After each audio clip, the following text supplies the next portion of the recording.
আপনারা কেমন আছেন? সবাই ভালো আছেন তো? আমিও ভালো আছি।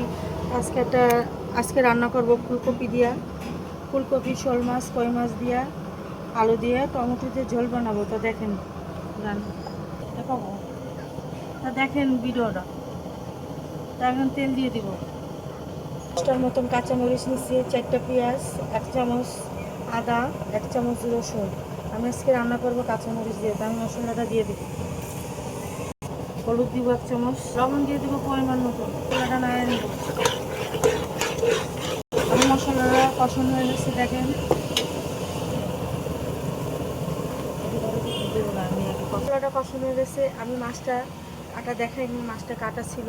আর এখানে আমি 4টা আলু নিছি, দিয়ে দেবো মশলার মধ্যে।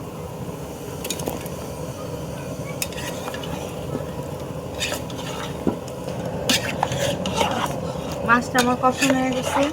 আমি এখন ঝোলের পানি দিয়ে দেবো। আমি পানিটা গরম করে রেখেছি, আমি গরম পানিটা দিয়ে দেবো।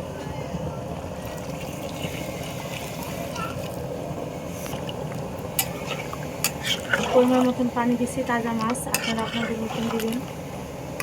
এখন রেখে দেবো 10 মিনিটের জন্য।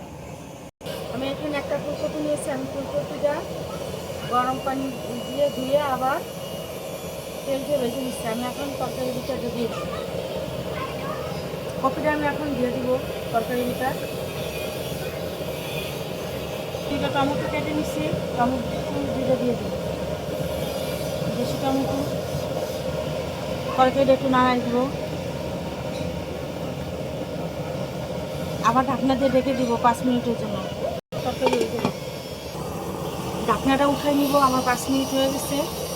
দেখেন কত সুন্দর হয়েছে। আমার লবণ কম হয়েছে, একটু লবণ দিয়ে দিব।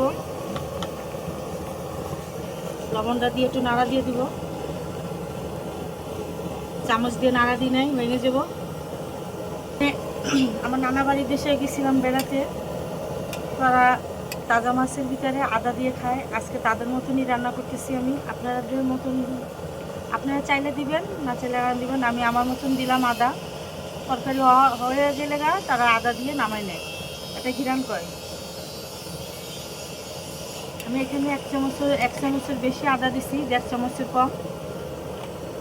আমি তরকারি নেব। আদাটা দিছি যখন, তো আমি আর 2 মিনিটের জন্য রেখে দিব, আদার গন্ধটা যাবো চলে। তো দেখেন আমার তরকারিটা হয়ে গেছে। আমার 2 মিনিট পর আমি ফিরে আসলাম। আমার তরকারিটা হয়ে গেছে, আদার গন্ধ নাই। আপনারা আপনাদের মতন দিবেন, আমি আমার মতন দিয়ে রান্না করলাম। এইভাবে রান্না করলে অনেক মজা লাগে। আপনারা তো কোনো সময় খান নাই, তো এভাবে খেয়ে দেখেন। আর আমারও কমেন্টস করে জানাবেন।